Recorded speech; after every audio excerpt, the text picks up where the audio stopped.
सभी संगत को जय माता की। अगर आपके साथ भी इस प्रकार के कुछ लक्षण हो रहे हैं या ऐसी आपकी परीक्षाएं चल रही हैं तो आप लोग समझ लेना कि आपकी भक्ति बहुत सच्ची है और आपके इष्ट देव आपके ऊपर कृपा कर रहे हैं।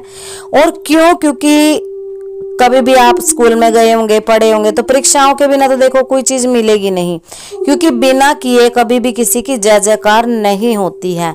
तो आइए बात कर लेते हैं उन लक्षणों की, उन परीक्षाओं की जो माँ के सच्चे भक्तों के साथ हमेशा ही होती है। तो सबसे पहला लक्षण और सबसे पहला कारण तो मैं आपको यही बताऊंगी कि अमूमन तकरीबन लोगों के साथ यही होता है कि जब भी वो पूजा पाठ शुरू कर देते हैं, स्टार्टिंग में तो उनको आनंद आता है, अच्छा लगता है। क्यों? क्योंकि कभी उन्होंने ये पूजा पाठ की नहीं होती और उनके जो इष्ट होते हैं, जो भी भगवान जिसकी भी वो पूजा सेवा कर रहे हैं, उनकी कुछ कृपा उनको मिलती ही मिलती है। तो जब उनके इष्ट की, उनके भगवान की उनको कृपा मिलने लग जाती है तो क्या होता है, एक सेवक का, एक भक्त का मन प्रसन्न हो उठता है कि हमारे इष्ट ने, हमारे प्रभु ने हमारे ऊपर ये कृपा करी और अब उनकी ज्यादा कृपा पाने के लिए हमें अपनी पूजा पाठ बढ़ा देनी चाहिए। अच्छी बात भी है, क्योंकि जितना आप पूजा पाठ बढ़ाओगे आपके इष्ट की शक्ति, उनकी कृपा आपको उतनी ही ज्यादा प्राप्त होगी। परंतु इसमें भी एक शर्त होती है कि अगर आप ज्यादा शक्ति पाने की लालसा रखते हैं तो आपको परीक्षा भी उतनी ही कठोर देनी होगी, क्योंकि जब आपके इष्ट, जब आपके देवता आप पर कृपा करने लग जाते हैं ना, तो ये इंसान है, इसके अंदर 5 विकार हर वीडियो में हम बोलते हैं, काम क्रोध मोह लोभ अहंकार, ये विकार जो है बढ़ने लग जाते हैं। सबसे पहला तो उनका विकार लोभ का बढ़ता है। किस लोभ का? कि हम ज्यादा पूजा पाठ करें, हमें कृपा ज्यादा मिलेगी, ये लोभ उनके अंदर उत्पन्न हो जाता है। उनका कोई ना कोई काम अगर बन गया तो हमारे और काम बने, 10 काम बने, इस लोभ के कारण वो पूजा पाठ बढ़ा देते हैं। और कौन से लक्षण, कौन सी परीक्षाएं उनकी फिर स्टार्ट हो जाती हैं? सबसे पहली दिक्कत तो उनको आर्थिक तंगी की आ जाती है, यानी कि उनके कार्यों में बाधा आनी शुरू हो जाती है। कोई भी कार्य आपका बिल्कुल सिरे चढ़ता है और एन जब वो संपूर्ण होने वाला होता है वहां पर आके वो कार्य आपका बिगड़ जाता है।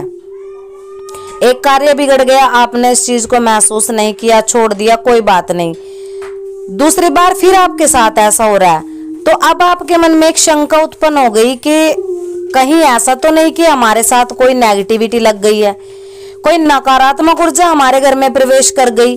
और सबसे पहली बात, प्रेत शक्ति। प्रेत तो हर किसी के घर में होते हैं, क्योंकि ऐसा सृष्टि का नियम है कि कोई ना कोई, किसी न किसी की मृत्यु हर घर में हुई है, तो प्रेत तो हर घर में होंगे। अगर आप पूजा पाठ बढ़ाएंगे तो वो जरूर जागृत होंगे। अब आपकी बुद्धि ने क्या किया, आपके लोभ ने आपको डुबो दिया।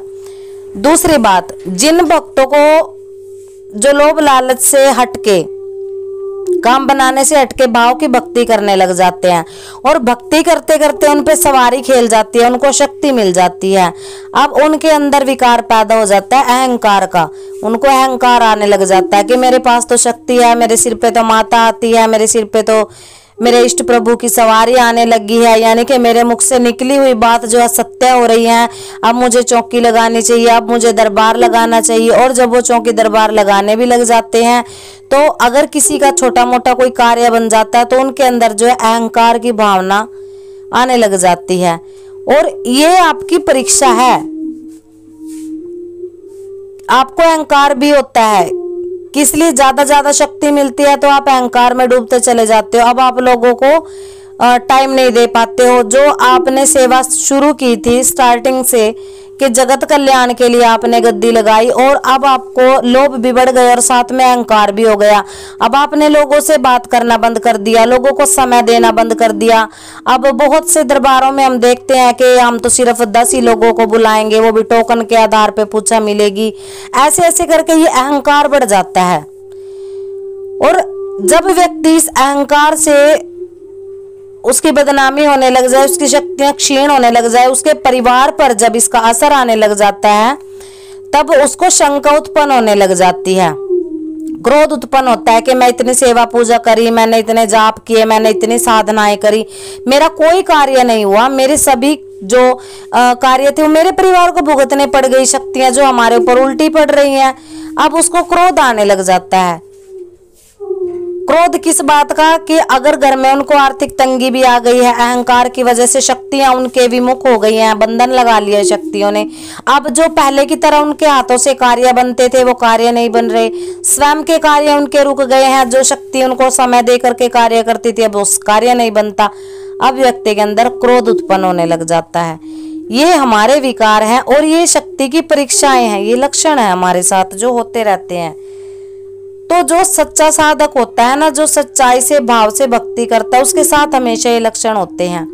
क्रोध आएगा तो व्यक्ति क्या सोचेगा, मेरे सिर पे तो प्रेत चढ़ गए हैं, भूत चढ़ गए हैं, मेरे ऊपर तो किसी ने किया कराया करवा दिया, क्योंकि मेरे को पहले क्रोध नहीं आता था पर अब मुझे क्रोध आने लग गया, यानी कि मेरी शक्तियों को किसी ने बांध दिया और कोई शमशान की शक्ति या कोई प्रचंड शक्ति मेरे सिर पे चला दी।